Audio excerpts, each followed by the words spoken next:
দশম শ্রেণী গণিত বই থেকে তোমাদের কোষে দেখি 1.2 এর সমাধান করি। 4-এর অঙ্কগুলো করে দিচ্ছি, দেখে নাও।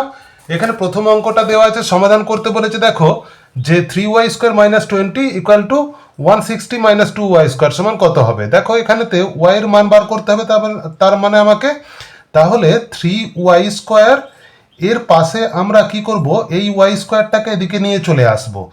প্রত্যেকটা এক্স ওয়াই গুলোকে সমানের বাঁ দিকে করতে হবে, সংখ্যাগুলোকে সমানের ডান দিকে করতে হবে। তাহলে এই -2y² সমানের এদিকে নিয়ে চলে এলে হয়ে যাবে +2y²। আর এখানে আছে 160 সমানের এদিকে ডান দিকে আছে, লিখে দেব। তারপরে -20টাকে যখন সমানের অন্যদিকে উল্টো দিকে নিয়ে যাব তখন এটা হয়ে যাবে +20। আচ্ছা, তারপরে কি হচ্ছে না 3y² সঙ্গে 2y² তাহলে যোগ করে দেব, 5y² হয়ে যাবে। আর 160-এর সঙ্গে 20 যোগ করলে হয়ে যাবে 180। তাহলে y² সমান কত হচ্ছে 180/5 হয়ে যাবে। 5 দিয়ে কাটাকুটি করব, 5 3 15, আচ্ছা 5 6 30, তাহলে হয়ে যাচ্ছে কত 36। তাহলে y² সমান হলো 36।